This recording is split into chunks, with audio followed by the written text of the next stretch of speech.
देखो इस वीडियो में हम लोग चैप्टर पढ़ने वाले हैं सेक्सुअल रिप्रोडक्शन इन फ्लोवरिंग प्लांट। आज से मैं अपने चैनल पे 12th बायोलॉजी को स्टार्ट कर रहा हूँ। 12th बायोलॉजी हम कंप्लीट करेंगे वन शॉट वीडियो के माध्यम से। उसके बाद हम 11th को कंप्लीट करेंगे। अभी हम चैप्टर पढ़ रहे हैं सेक्सुअल रिप्रोडक्शन इन फ्लोवरिंग प्लांट। इसके बाद अगली वीडियो में हम लोग इसके क्वेश्चन प्रैक्टिस कर लेंगे और इसी तरीके से हम लोग पहले 12th बायोलॉजी को कंप्लीट करेंगे, फिर उसके बाद 11th बायोलॉजी को। आज हम लोग चैप्टर पढ़ेंगे सेक्सुअल रिप्रोडक्शन इन फ्लोवरिंग प्लांट। काफ़ी इंपॉर्टेंट चैप्टर है, यहाँ से हर बार नेट में 3 क्वेश्चन बनते हैं, तो वीडियो काफ़ी इंपॉर्टेंट होने वाला है। तो स्टार्ट करते हैं। चैप्टर का नाम है सेक्सुअल रिप्रोडक्शन इन फ्लोवरिंग प्लांट। जितने भी फ्लोवरिंग प्लांट है सभी में सेक्सुअल रिप्रोडक्शन देखने को मिलता है। फ्लोवरिंग प्लांट को भी बोला जाता है एंजियोस्पर्म और एंजियोस्पर्म को भी बोला जाता है flowering plant. All flowering plants हो सेक्सुअल रिप्रोडक्शन। जितने भी फ्लोवरिंग प्लांट होते हैं सभी में सेक्सुअल रिप्रोडक्शन होता है और सेक्सुअल रिप्रोडक्शन होने के बाद ही प्लांट पे फल का फॉर्मेशन होता है, फ्रूट का फॉर्मेशन। ऑल फ्लोवरिंग प्लांट और एंजियोस्पर्म सो सेक्सुअल रिप्रोडक्शन और एंड प्रोडक्ट होता है सेक्सुअल रिप्रोडक्शन का fruit and seed. Mail flower और फीमेल फ्लावर यदि सेम प्लांट पर प्रेजेंट है तो ऐसे प्लांट को बोला जाता है मोनोसिस प्लांट। मोनोसिस प्लांट के एग्जांपल है पाइनस, कारा, मेज एंड कुकुरबिट। इन सभी में मेल फ्लावर और फीमेल फ्लावर प्रेजेंट होता है सेम प्लांट पर। यदि मेल फ्लावर और फीमेल फ्लावर प्रेजेंट है डिफरेंट प्लांट पर तो ऐसे प्लांट को बोला जाता है डायोसिस प्लांट। डायोसिस प्लांट के एग्जांपल है Cycas, papaya, date palm. Male flower और फीमेल फ्लावर यदि सेम प्लांट पर प्रेजेंट है तो इन प्लांट को बोला जाता है मोनोसिस प्लांट। और यदि मेल फ्लावर और फीमेल फ्लावर डिफरेंट प्लांट पर प्रेजेंट है तो ऐसे प्लांट को बोला जाता है डायोसिस प्लांट। मोनोसिस प्लांट के एग्जांपल है पाइनस, कारा, मेज, कुकुरबिट। और डायोसिस प्लांट के एग्जांपल है साइकस, पपाया और date palm. Unisexual male flower को बोला जाता है स्टेमिनेट और यूनिसेक्सुअल फीमेल फ्लावर को बोला जाता है पिस्टिलेट। एंड्रोसियम रिप्रेजेंट करता है मेल रिप्रोडक्टिव ऑर्गन। फ्लावर में मेल रिप्रोडक्टिव ऑर्गन होता है androecium and female reproductive organ है गायनोशियम। एंड्रोशियम मिलकर बना होता है स्टेमन से और गायनोशियम कंसिस्ट ऑफ वर्ल और कॉर्पल। एंड्रोशियम रिप्रेजेंट करता है male reproductive organ, gynoecium female reproductive organ. Androecium बना होता है स्टेमन से और गायनोशियम कंसिस्ट ऑफ वर्ल और कॉर्पल। कॉर्पल के वर्ल से मिलकर बना होता है गायनोशियम। फ्लावर में 4 वर्ल होते हैं, 2 असेसरी और 2 रिप्रोडक्टिव। असेसरी के एग्जाम्पल है कैलिक्स और कोरोला और रिप्रोडक्टिव के एग्जाम्पल है एंड्रोशियम एंड गायनोशियम। 4 वर्ल होते हैं, 2 होते हैं असेसरी और 2 होते हैं रिप्रोडक्टिव। असेसरी के एग्जाम्पल है कैलिक्स एंड कोरोला, रिप्रोडक्टिव के एंड्रोशियम और गायनोशियम। फ्लावर के स्टाल को बोला जाता है पेडिकल। लीफ के स्टाक को बोलते हैं पेटियोल। स्टेमन के स्टाल को बोला जाता है फिलामेंट और ओव्यूल के स्टाल को बोला जाता है funicle. Stall of flower pedicle.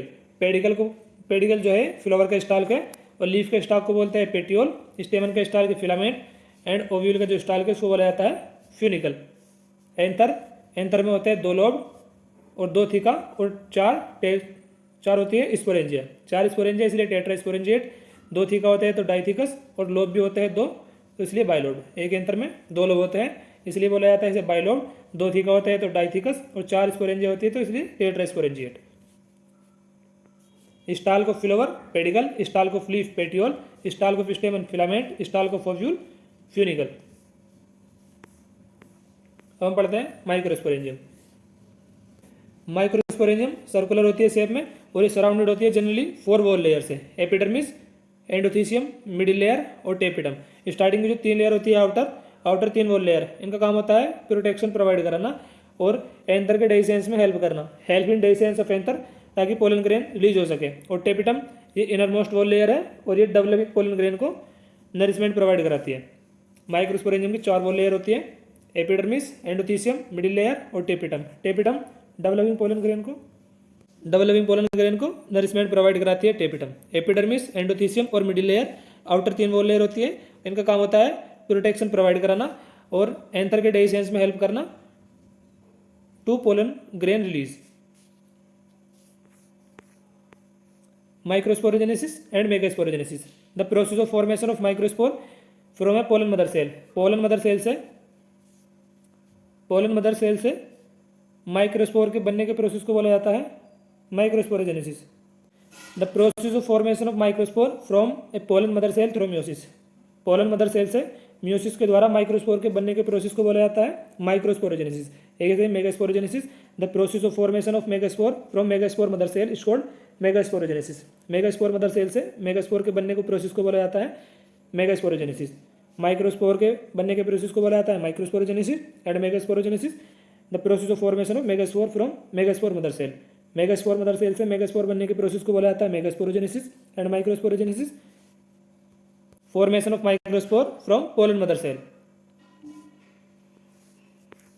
हम पढ़ते हैं पोलन ग्रेन के बारे में। पोलन ग्रेन स्फेरिकल होते हैं शेप में, उनका डायमीटर होता है 25 से 50 माइक्रोमीटर। पोलन ग्रेन रिप्रेजेंट करते हैं मेल गेमेटोफाइट को।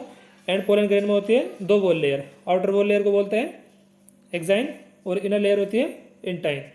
पोलन ग्रेन स्फेरिकल होते हैं शेप में, डायमीटर होता है इनका 25 से 50 माइक्रोमीटर। पोलन ग्रेन रिप्रेजेंट करते हैं मेल गेमेटोफाइट को। एंड पोलन ग्रेन में होती है दो वॉल लेयर, आउटर होती है एक्साइन और इनर होती है इंटाइन। आउटर एक्साइन जो होती है हार्ड और डिसकंटिन्यूस लेयर है, और इनर इंटाइन ये थिन और कंटिन्यूस लेयर है। एक्साइन हार्ड होती है और ये थिन होती है, ये डिसकंटिन्यूस है एक्साइन, इंटाइन कॉन्टिन्यूस है। एक्साइन बनी होती है स्पोरोपोलिन से और ये बनी होती है सेलुलोज एंड पेक्टिन से। इंटाइन बनी होती है सेलुलोज और पेक्टिन की, और जो एक्साइन है स्पोरोपोलिन की बनी होती है। स्पोरोपोलिन के बारे में एनसीईआरटी में कुछ पॉइंट्स बता रखे हैं, यहाँ से क्वेश्चन पूछा जा चुका है एग्जाम में भी। One of the most resistant organic material, most resistant organic material है स्पोरोपोलिन। स्पोरोपोलिन हाई टेम्परेचर को, स्ट्रॉन्ग एसिड को और एल्कली को बर्दाश्त कर सकता है, और अभी तक कोई भी ऐसे एंजाइम नहीं है जो स्पोरोपोलिन को डिग्रेड कर दे। No enzyme that degrade sporopollenin is so far known. Exine में कुछ अपर्चर पाए जाते हैं। एक्साइन हैज प्रोमिनेंट अपर्चर जिनको बोला जाता है जर्मपोर, जहाँ से पोलन ट्यूब अराइज होती है, और यहाँ पे स्पोरोपोलिन एब्सेंट होती है। Pollen grain are well preserve as fossils because of presence of sporopollenin. Sporopollenin की प्रेजेंस के कारण इनको फॉसिल्स की तरह प्रिजर्व किया जा सकता है पोलन ग्रेन को। One of the most resistant organic material, sporopollenin most resistant organic material है, और स्पोरोपोलिन जो है हाई टेम्परेचर को, स्ट्रॉन्ग एसिड को और एल्कली को इनको बर्दाश्त कर सकता है। इससे कोई फर्क नहीं पड़ता इन पे। अभी तक कोई भी एंजाइम ऐसा नहीं है जो स्पोरोपोलिन को डिग्रेड कर दे। एक्साइन में आउटर वॉल लेयर जो होती है पोलन ग्रेन में, उसमें कुछ प्रोमिनेंट अपर्चर देखने को मिलता है जिन्हें बोला जाता है जर्मपोर, यहाँ से ही पोलन ट्यूब अराइज होती है, यहाँ पे स्पोरोपोलिन एब्सेंट होती है। पोलन ग्रेन को फॉसिल्स की तरह प्रिजर्व किया जा सकता है due to presence of sporopollenin. Mature pollen grain में दो सेल होती है, एक वेजिटेटिव सेल और दूसरी होती है जनरेटिव सेल। वेजिटेटिव सेल बिगर होती है साइज में, जनरेटिव सेल स्मॉलर होती है शेप और साइज में। Vegetative cell had food reserve, food को रिजर्व करती है वेजिटेटिव सेल, और जो जनरेटिव सेल है ये फ्लोट करती है वेजिटेटिव सेल के साइटोप्लाज्म में। वेजिटेटिव सेल जो होती है इसमें इरेगुलर शेप लार्ज न्यूक्लियस पाया जाता है वेजिटेटिव सेल में। जनरेटिव सेल स्पिंडल शेप्ड होती है और इनमें डेंस साइटोप्लाज्म होता है, और यहाँ पे न्यूक्लियस प्रेजेंट होता है। मैच्योर पोलन ग्रेन में दो सेल देखने को मिलती है, वेजिटेटिव सेल और generative cell. Generative cell smaller होती है साइज में और ये बिगर होती है, इसमें फूड रिजर्व रहता है वेजिटेटिव सेल में। जनरेटिव सेल फ्लोट करती है cytoplasm of vegetative cell. Vegetative cell के साइटोप्लाज्म में फ्लोट होती है जनरेटिव सेल। स्पिंडल शेप होती है, डेंस साइटोप्लाज्म होता है इसमें, और न्यूक्लियस प्रेजेंट होता है। Vegetative cell irregular shape large nucleus पाया जाता है वेजिटेटिव सेल में। पोलन ग्रेन शेड होते हैं 2 सेल स्टेज में और 3 सेल स्टेज में। 2 सेल स्टेज वेजिटेटिव सेल और जनरेटिव सेल। 60% एंजियोस्पर्म में पोलन ग्रेन शेड होते हैं 2 सेल स्टेज में, बाकी 40% एंजियोस्पर्म में पोलन ग्रेन 3 सेल स्टेज में शेड होते हैं वेजिटेटिव सेल। और जो जनरेटिव सेल है ये डिवाइड करके 2 मेल गेमेट बनाती है, तो 3 सेल स्टेज में चढ़ते हैं 40% एंजियोस्पर्म में, बाकी 2 सेल स्टेज में 60% एंजियोस्पर्म में। पोलन ग्रेन की वाइबिलिटी 30 मिनट होती है राइस में और व्हीट में, कुछ मंथ के लिए होती है रोजेसी, सोलेनेसी एंड लेग्यूमिनेसी में। ये क्वेश्चन भी पूछा जा चुका है नीट में वाइबिलिटी के ऊपर। 30 मिनट राइस और व्हीट में, कुछ मंथ के लिए होती है रोजेसी, सोलेनेसी और लेग्यूमिनेसी फैमिली में। पोलन ग्रेन को स्टोर किया जा सकता है कुछ ईयर तक लिक्विड नाइट्रोजन में, किस टेम्परेचर पर, -196 डिग्री सेल्सियस। अगर ये केल्विन में होगा तो केल्विन में हम कैसे कन्वर्ट करते हैं, डिग्री सेल्सियस में 273 ऐड कर देते हैं, ये केल्विन में कन्वर्ट हो जाता है। जैसे डिग्री सेल्सियस में हमको दे रखा है -196 डिग्री सेल्सियस प्लस के 273, 273 में 196 घटाएंगे तो हमारा आंसर आ जाएगा 77 केल्विन। क्वेश्चन में अगर हमसे पूछ लिया कि पोलन ग्रेन को स्टोर किया जा सकता है लिक्विड नाइट्रोजन में किस टेम्परेचर पर, ऑप्शन में अगर डिग्री सेल्सियस में दे रखा है 196 तो ये सही हो जाएगा। ऑप्शन बी में दे देगा 77 केल्विन, ये भी सही हो जाएगा। और ऑप्शन सी में दे देगा बोथ ए एंड बी, तो अपना आंसर हो जाएगा फिर सी। डिग्री सेल्सियस में अगर पूछ लिया जाए तो -196 डिग्री सेल्सियस, और केल्विन में आ जाए तो 77 केल्विन। डिग्री सेल्सियस में 273 ऐड कर देता है तो ये केल्विन में बदल जाता है। डिग्री सेल्सियस में हमको दे रखा था -196 और 273 को ऐड कर देंगे तो ये केल्विन में कन्वर्ट हो जाएगा। 273 में से 196 को घटाएंगे तो अपना आंसर आ जाएगा इसमें 77 केल्विन। तो पोलन ग्रेन को स्टोर किया जा सकता है कुछ ईयर तक लिक्विड नाइट्रोजन में -196 डिग्री सेल्सियस टेम्परेचर पर और 77 केल्विन टेम्परेचर पर। पोलन ग्रेन रिच होते हैं न्यूट्रिएंट में, इसलिए इनको फूड सप्लीमेंट की तरह यूज किया जाता है। Pollen grain rich is nutrient so used as a food supplement. Pollen consumption increase the performance of race horse and athlete. Racing horse जो होते हैं और एथलीट की परफॉर्मेंस को इन्हेंस कर देता है पोलन कंजप्शन। वेस्टर्न कंट्रीज में पोलन प्रोडक्ट यूज होते हैं in form of tablet and syrup. Pollen grain कुछ स्पीसीज के एलर्जी कोज करते हैं और कुछ रेस्पिरेटरी डिसऑर्डर जैसे अस्थमा और ब्रोंकाइटिस। पोलन ग्रेन ऑफ पार्थिनियम, ये कैरेट ग्रास है जिसके पोलन ग्रेन एलर्जी कोज करते हैं। पोलन ग्रेन ऑफ पार्थिनियम और carrot grass cause allergy. Each pistil has 3 part.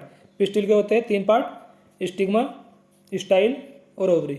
Stigma recognise करती है पोलन ग्रेन को, राइट और रॉन्ग पोलन ग्रेन को रिकॉग्नाइज करना स्टिग्मा का ही काम होता है और ये लैंडिंग प्लेटफॉर्म भी है पोलन ग्रेन के लिए। स्टाइल इलोंगेटेड सिलेंडर पार्ट है और ये स्टिग्मा के नीचे होता है।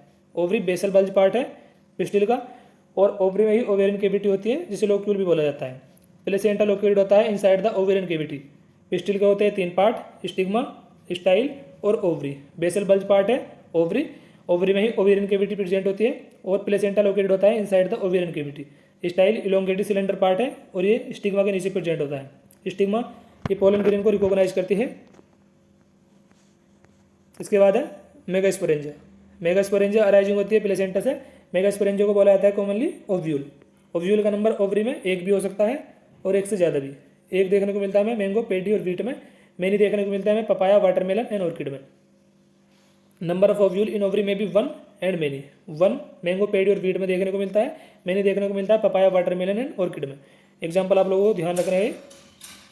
पोस्ट फर्टिलाइजेशन, ओव्यूल से बनते हैं सीड, ओवरी से बनते हैं फ्रूट, जाइगोट से बनता है embryo and PEC primary endosperm cell से बनता है endosperm tissue. Post fertilisation ovule seed में बदल जाते हैं, ओवरी से बनता है फल, जाइगोट से embryo, PEC primary endosperm cell से एंडोस्पर्म टिश्यू। मैच्योर एम्ब्रियो से 7 सेल और 8 न्यूक्लिएटेड होता है। ये क्वेश्चन हमसे पूछा जा चुका है नीट 2021 में। एक मैच्योर एम्ब्रियो से में कितने सेल और कितने न्यूक्लियस देखने को मिलता है, तो अपना आंसर था 7 सेल 8 न्यूक्लिएटेड। 7 सेल कैसे होती है मैं बताता हूँ। देखो एक तो ये जहाँ मैं लाइन ड्रॉ कर रहा हूँ, एक तो हो गई सेंट्रल सेल, 3 सेल हो गई एंटीपोडल, 3 एंटीपोडल की सेल, एक ये हो गई सेंट्रल सेल, 4 हो गई और एक सेल और 2 सिनर्जिट की सेल, तो कितनी हो गई 3 4 5 और 2 7 सेल हो गई। और न्यूक्लियस 3 एंटीपोडल सेल है तो 3 इनके न्यूक्लियस हो गए। यहाँ पे 1 2 3 तो ये हो गए 2 पोलर न्यूक्लियाई, 3 + 2 और एक सेल का और 2 सिनर्जिट के, तो इसमें न्यूक्लियस कितना हो गया 3 2 5 और 3 8, तो 7 सेल और 8 न्यूक्लिएटेड होता है एक मैच्योर एम्ब्रियो से। क्वेश्चन हमसे पूछा जा चुका है नीट 2021 में। 3 सेल हो गई एंटीपोडल सेल और एक हो गई सेंट्रल सेल पूरी, 4 और 3 हो गई ये एक सेल 2 सिनर्जिट सेल, तो 7 सेल हो गई, 7 सेल और 8 न्यूक्लियस, 3 एंटीपोडल सेल के 2 पोलर न्यूक्लियाई की 5 और 3 ये होगा एक सेल का 2 सिनर्जिट का। न्यूक्लियाई का अरेंजमेंट होता है 3 + 2 + 3, 3 ऊपर बीच में 2 और 3 नीचे, तो 8 न्यूक्लिएटेड। आंसर था अपना 7 सेल और 8 न्यूक्लिएटेड। क्वेश्चन हमसे पूछा जा चुका है नीट 2021 में। इसके बाद है pollination, transfer of pollen grain from anther to stigma. Anther से स्टिग्मा पर पोलन ग्रेन के ट्रांसफर को बोला जाता है पोलिनेशन। पोलिनेशन के 3 प्रकार बता रखे हैं एनसीईआरटी में, ऑटोगेमी, जिटोनोगेमी एंड जीनोगेमी। इसमें जो पोलन ग्रेन का ट्रांसफर होता है ऑटोगेमी में ये होता है from anther to stigma of a same flower same plant. Autogamy में फ्लावर भी सेम है और प्लांट भी सेम है।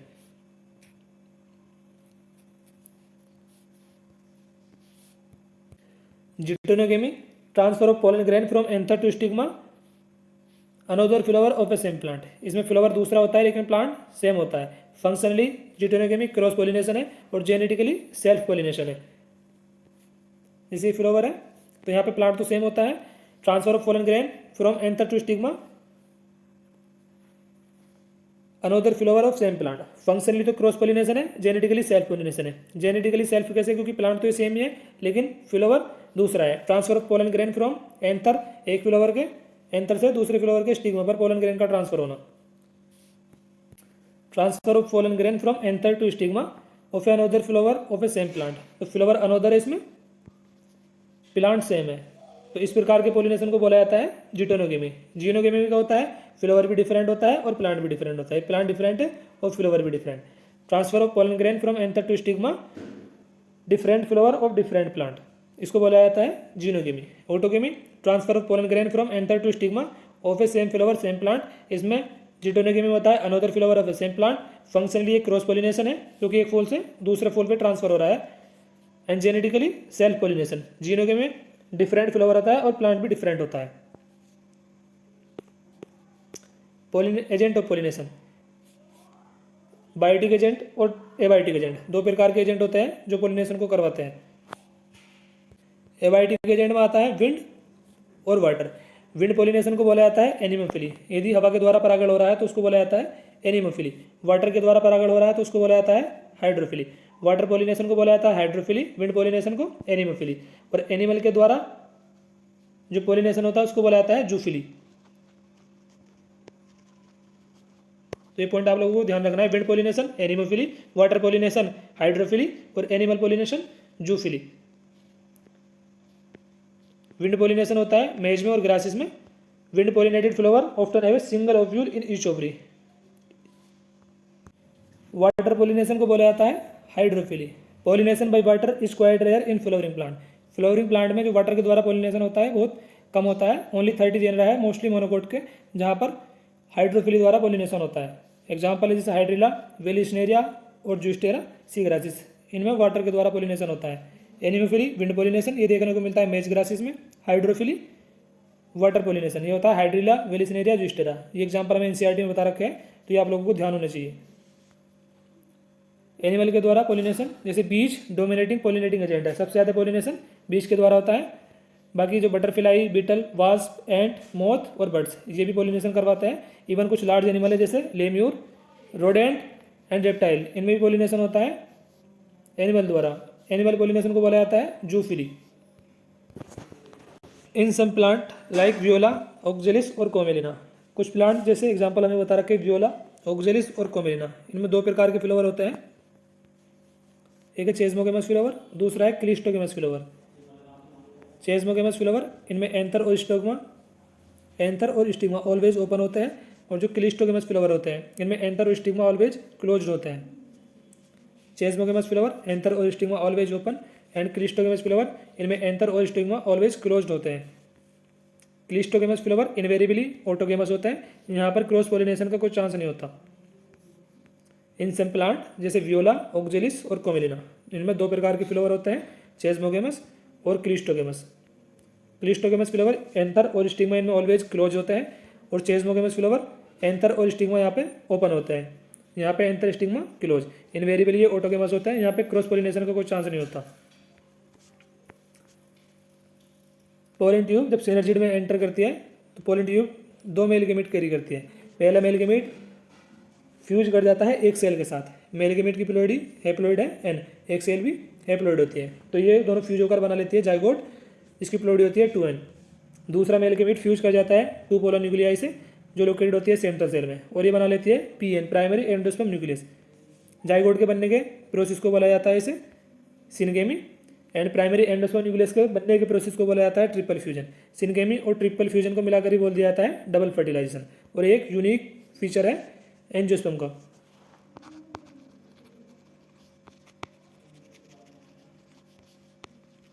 यूनिक फीचर का है डबल फर्टिलाइजेशन, यूनिक फीचर है एंजियोस्पर्मिक प्लांट का। Pollen tube enter into one of synergid having 2 male gamete. पहला मेल गेमीट फ्यूज करता है एक सेल के साथ, दूसरा मेल गेमीट फ्यूज करता है 2 पोलर न्यूक्लियाई से जो लोकेटेड होती है सेंट्रल सेल में। पहला मेल गेमीट फ्यूज करता है एक सेल के साथ तो ये बना लेता है जाइगोट, एंड दूसरा मेल गेमीट 2 पोलर न्यूक्लियाई से फ्यूज होकर बना लेता है प्राइमरी एंडोस्पर्म न्यूक्लियस। जाइगोट के बनने के प्रोसेस को बोला जाता है सिनगेमी, और ट्रिपल फ्यूजन इन दोनों को मिलाकर ही बोल दिया जाता है डबल फर्टिलाइजेशन। हम देखते हैं स्टेज ऑफ एम्ब्रियो। एम्ब्रियो की कुछ स्टेज होती है, सबसे पहले जाइगोट का निर्माण होता है, उसके बाद प्री एम्ब्रियो, इसके बाद ग्लोब्यूलर एम्ब्रियो, इसके बाद हार्ट शेप एम्ब्रियो, और फाइनली मैच्योर एम्ब्रियो। यहाँ एनसीईआरटी में हमें स्टेज शो भी कर रखी है। सबसे पहले जाइगोट का फॉर्मेशन होता है, उसके बाद ये हमें दिखा रखा है प्री एम्ब्रियो, ग्लोब्यूलर एम्ब्रियो, उसके बाद है हार्ट शेप एम्ब्रियो। जाइगोट यहाँ पे दिखा रखा है pre embryo, globular embryo, heart shape embryo, यहाँ पे दिखा रखा है मैच्योर एम्ब्रियो। तो ये कुछ स्टेज है, आप लोगों को ध्यान रखनी है, क्वेश्चन आ सकता है यहाँ से भी। स्टेज ऑफ एम्ब्रियो जाइगोट से फिर प्री एम्ब्रियो से ग्लोब्यूलर एम्ब्रियो का निर्माण होता है, फिर हार्ट शेप एम्ब्रियो, और उसके बाद मैच्योर एम्ब्रियो। स्टेज हमें एनसीईआरटी में शो कर रखे हैं, डायग्राम मैंने आपको दिखाई दिया है। मैच्योर सीड दो प्रकार के होते हैं, एल्ब्यूमिनस सीड जिन्हें बोला जाता है endospermic seed, non albuminous seed इनको बोला जाता है नॉन एंडोस्पर्मिक सीड। यहाँ पे एंडोस्पर्म बचा रहता है एल्ब्यूमिनस सीड में, इसलिए इनको बोला जाता है endospermic seed. Endosperm are completely consume during the developing embryo, embryo developing के दौरान यहाँ पर एंडोस्पर्म कंप्लीटली कंज्यूम हो जाता है, इसलिए इनको बोला जाता है नॉन एंडोस्पर्मिक सीड। यहाँ पे एंडोस्पर्म कंप्लीटली कंज्यूम हो जाता है ड्यूरिंग द डेवलपिंग एम्ब्रियो, लेकिन यहाँ पर एम्ब्रियोनिक डेवलपमेंट के दौरान एंडोस्पर्म कंप्लीटली कंज्यूम नहीं होता एल्ब्यूमिनस सीड में, इसलिए इनको बोला जाता है एंडोस्पर्मिक सीड। यहाँ पे पार्ट्स ऑफ एंडोस्पर्म रिटेन रहता है, यहाँ पे एंडोस्पर्म कंप्लीटली कंज्यूम हो जाता है बाय डेवलपिंग एम्ब्रियो, इसलिए इनको बोला जाता है नॉन एंडोस्पर्मिक सीड। जब एंडोस्पर्मिक सारा का सारा कंज्यूम हो गया बचा नहीं, तो इसलिए इनको बोल दिया जाता है non endospermic seed. Endospermic seed के एग्जाम्पल है barley, maize, wheat, castor and coconut. And non endospermic seed pea, bean, gram, orchid and coconut. कई बार क्वेश्चन पूछा जा चुका है नीट में एंडोस्पर्मिक और नॉन एंडोस्पर्मिक सीड से। आने वाले कुछ दिनों में मैं आप लोगों को अपने चैनल पे प्रीवियस ईयर क्वेश्चन की प्रैक्टिस कराऊंगा, तो वहाँ पे मैं आपको एनसीईआरटी भी शो करता चला करूँगा कि कौन सा क्वेश्चन एनसीईआरटी किस लाइन से बनाया है। अभी फिलहाल हम लोग पहले 12th बायोलॉजी को कंप्लीट करेंगे, उसके बाद हम 11th बायोलॉजी को, उसके बाद हम प्रीवियस ईयर क्वेश्चन प्रैक्टिस कर लेंगे नेक्स्ट मंथ में। इस मंथ में हम लोगों को बायोलॉजी कंप्लीट करनी है 11th की और 12th की दोनों। आज हम लोग चैप्टर पढ़ा है sexual reproduction in flowering plant, कल को हम लोग पढ़ लेंगे human reproduction, then reproductive health, फिर जेनेटिक्स, इवोल्यूशन। ऐसे करते करते हम लोग पहले 12th बायोलॉजी को कंप्लीट करेंगे, उसके बाद 11th को। उसके बाद मैं आप लोगों को प्रीवियस ईयर क्वेश्चन प्रैक्टिस करा दूँगा, इससे आप लोगों की बायोलॉजी की तैयारी अच्छी हो जाएगी। नोट्स वगैरह आप लोगों को अगर ये चाहिए जिनसे मैं पढ़ा रहा हूँ आपको, तो ये मेरे टेलीग्राम पे मिल जाएगा आपको। वीडियो के डिस्क्रिप्शन में टेलीग्राम का लिंक दे दूँगा और चैनल के अबाउट सेक्शन में भी इसका लिंक दे रखा है मैंने। तो आप लोग टेलीग्राम से इन नोट्स को डाउनलोड करके इनका प्रिंट आउट निकलवा लेना, या आप लोग नोट्स बनाना चाहो तो नोट्स भी बना सकते हो। एंडोस्पर्मिक सीड के एग्जाम्पल है barley, maize, wheat, castor, coconut. Non endospermic seed pea, bean, gram, orchid and groundnut. कुछ सीड जैसे ब्लैक पेपर बीट में परसिस्टेंट न्यूक्लियस देखने को मिलता है, जिसको बोला जाता है पेरिस्पर्म। ये क्वेश्चन भी पूछा जा चुका है नीट में। फ्रूट होते हैं दो प्रकार के, ट्रू फ्रूट और false fruit. True fruit formation of fruit from the ovary, यदि फल का निर्माण ओवरी से हो रहा है तो ऐसे फल को बोला जाता है ट्रू फ्रूट। यदि फल का निर्माण ओवरी से ना होकर कहीं और से हो, जैसे थैलेमस से, तो ऐसे फ्रूट को बोला जाता है फॉल्स फ्रूट। फॉल्स फ्रूट के एग्जाम्पल एनसीईआरटी में बता रखे हैं, Apple, strawberry, cashew. And true fruit के कुछ एग्जाम्पल ये मैंने आप लोगों को लिख दिए, एनसीईआरटी में से बता नहीं रखा ट्रू फ्रूट का। Mango, kiwi, pear, orange, grapes और प्लम, ये ट्रू फ्रूट्स होते हैं। False fruit develop from other than ovary, ovary के अलावा कहीं और से डेवलप होता है, जैसे थैलेमस से इनका निर्माण होता है फॉल्स फ्रूट का। एप्पल, स्ट्रॉबेरी और कैश्यू एग्जाम्पल है फॉल्स फ्रूट के। True fruit formation of fruit from the ovary, यदि फल का निर्माण ओवरी से हो रहा है तो ऐसे फल को बोला जाता है ट्रू फ्रूट। एग्जाम्पल नीचे है mango, kiwi, pear, orange, grape and plums. More than one embryo in one seed, यदि एक सीड में एक से ज़्यादा एम्ब्रियो हो तो इस कंडीशन को बोला जाता है पॉलीएम्ब्रियोनी। पॉलीएम्ब्रियोनी में देखने को मिलती है मैंगो एंड सिट्रस फ्रूट में, ये एग्जाम्पल हमें बता रखे हैं एनसीईआरटी में। More than one embryo in one seed is known as polyembryony, example ये नीचे बता रखे हैं एनसीईआरटी में हमें। पार्थिनोकार्पी, यदि फल का निर्माण विदाउट फर्टिलाइजेशन हो, विदाउट फर्टिलाइजेशन ओवरी से फल का निर्माण हो जाना पार्थिनोकार्पी कहलाता है। एग्जाम्पल है बनाना इसका, पार्थिनोकार्पी फ्रूट का। एपोमिक्सिस विदाउट फर्टिलाइजेशन, ओव्यूल से सीड बन जाना विदाउट फर्टिलाइजेशन, इसको बोला जाता है एपोमिक्सिस। ये होता है ग्रासिस में और फैमिली एस्ट्रेसी में। विदाउट फर्टिलाइजेशन ओवरी से फल का निर्माण होना और विदाउट फर्टिलाइजेशन ओव्यूल से सीड का निर्माण होना कहलाता है एपोमिक्सिस, और ओवरी से फल बनना without fertilisation parthenocarpy. Parthenocarpy fruit के एग्जाम्पल है बनाना, और एपोमिक्सिस के एग्जाम्पल ये हमें एनसीईआरटी में बता रखे हैं ग्रासिस एंड एस्ट्रेसी। तो इस वीडियो में हम लोगों ने चैप्टर पढ़ा है सेक्सुअल रिप्रोडक्शन इन फ्लावरिंग प्लांट। अगली वीडियो में आप लोगों को कुछ इसके इंपॉर्टेंट एमसीक्यू की प्रैक्टिस करा दूंगा। तो बस इस वीडियो को यहीं पे एंड करते हैं दोस्तों। नोट्स वगैरह आप लोगों को डाउनलोड करने तो टेलीग्राम से कर सकते हो आप लोग, वहाँ पे मैंने नोट्स दे रखे हैं, डाउनलोड करके आप लोग इनका प्रिंट आउट निकलवा लेना, या आप लोग खुद के नोट्स भी बना सकते हो। मिलते हैं अगली वीडियो में, धन्यवाद।